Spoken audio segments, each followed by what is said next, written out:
May 11th, no, February 11th, we need to discuss where the gentleman is going to have his office space. Diana, do you have any ideas? Alan?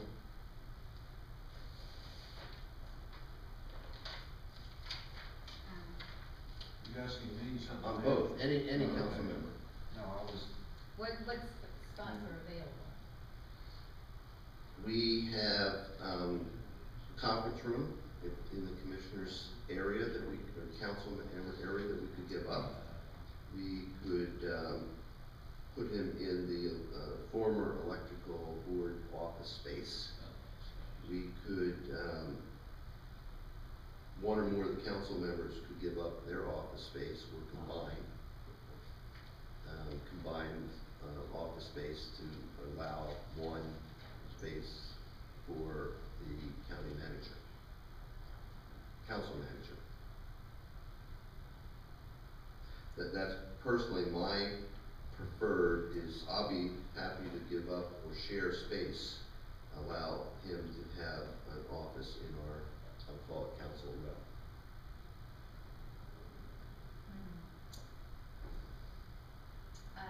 I don't think that would be, I'm thinking long term, that I do believe each council member should have their own office, and it would probably be nice if he had a window, but I guess the Perryville, or the Perryville room? No, Elton room. Oh, I was getting mixed up. The Elton room might be the better choice. I'm just thinking short term. I'm not thinking long term yet, just short term, just to get him up and running. Well, short term, I guess the electrical inspector or the electrical board office. The problem I see with that space, it's totally disconnected from the council members, it's totally disconnected from the staff, council staff, it's totally disconnected from the administration, executive office. It's kind of secluded and not that the disconnection could, be overcome, but it just doesn't seem. Wouldn't there be an opportunity to connect from the elk room to the electrical inspector? There may be a long-term opportunity to put a hole in the wall there and take some space out of the electrical board office. Or doesn't our space back up to that space? Yeah. And because we need room for a council manager, council attorney. Long term, that might be a great idea. Short term, he'll be here by the 11th, and so, Alan, do you have any comments or suggestions? Not at this particular moment. Okay. I do have one comment, though, and I don't know if this is the appropriate time to mention it. I was approached by Mr. Crowley. He would like very much to have the opportunity with the council sometime in the future concerning the dredge area at Pierce's Creek. So if you could schedule that, then that would be wonderful. Oh, okay. Can I say something about, go ahead. I guess I would prefer to meet with Mr. Crowley after the Army Corps of Engineers suggests or comes up with a potential solution to the issues that are facing the Pierce Creek dredging site area.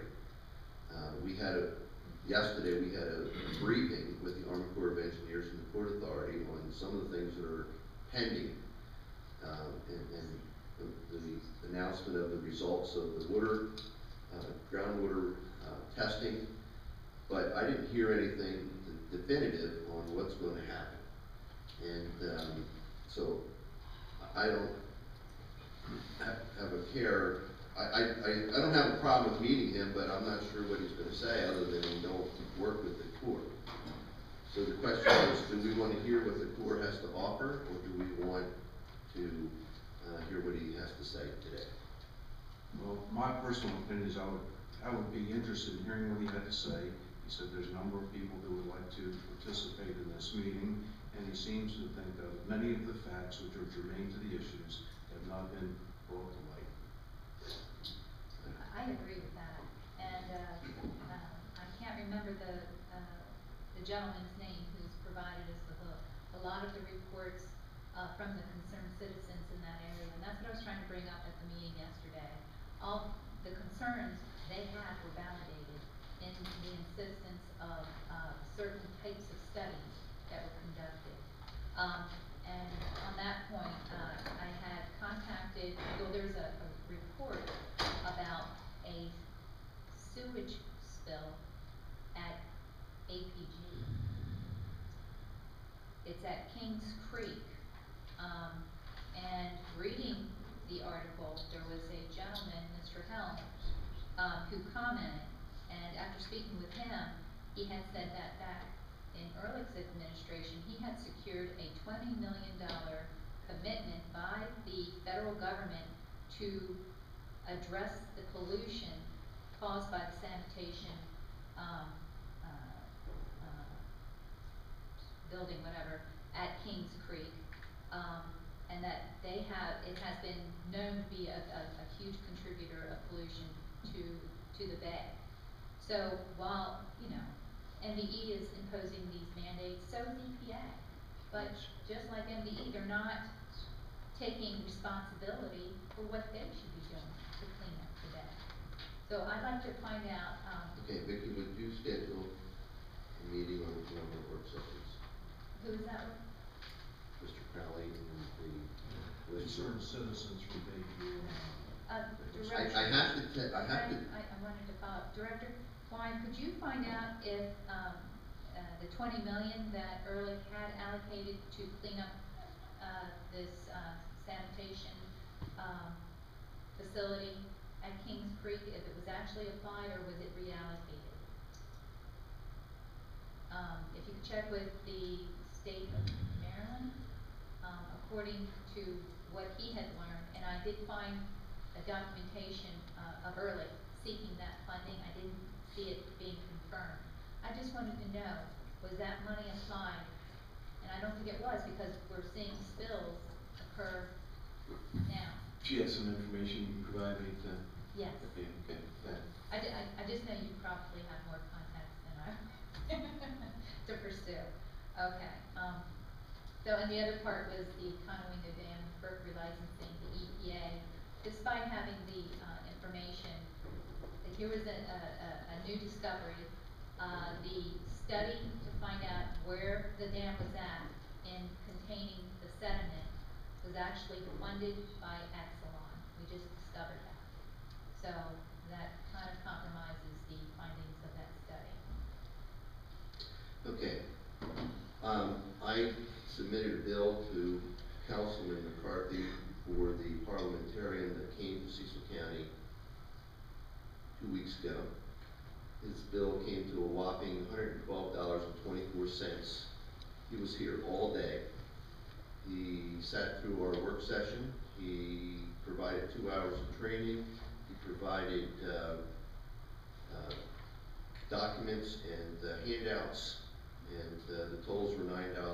The mileage reimbursement was $63. I think it was well worth the investment, and I want to thank Mr. McCarthy for paying for that service to the council.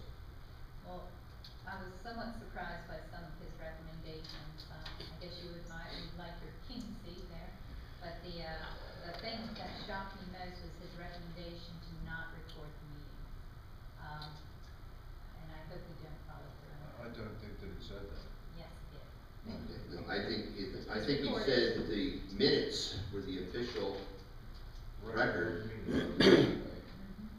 No, he said minutes were the he official would record. recommend that we not record, and I pointed out the meetings that you oversee in Baltimore City, aren't they video recorded? And he admitted that yes, they were.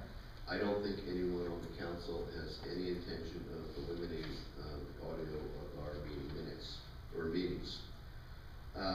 One last item, and Alan wasn't here last week, but there's another board committee called the Cecil County Weed Control Advisory Committee. And Alan, when you weren't here, we recommend that you serve on that committee. I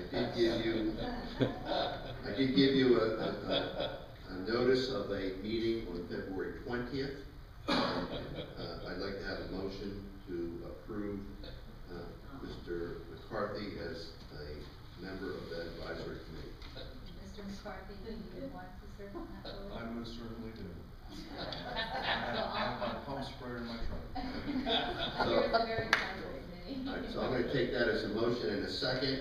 All in favor of appointing Councilman McCarthy to serve on the Cecil County Weed Control Advisory Committee, say aye. Aye. Anyone opposed? All right, that's the conclusion of our open session.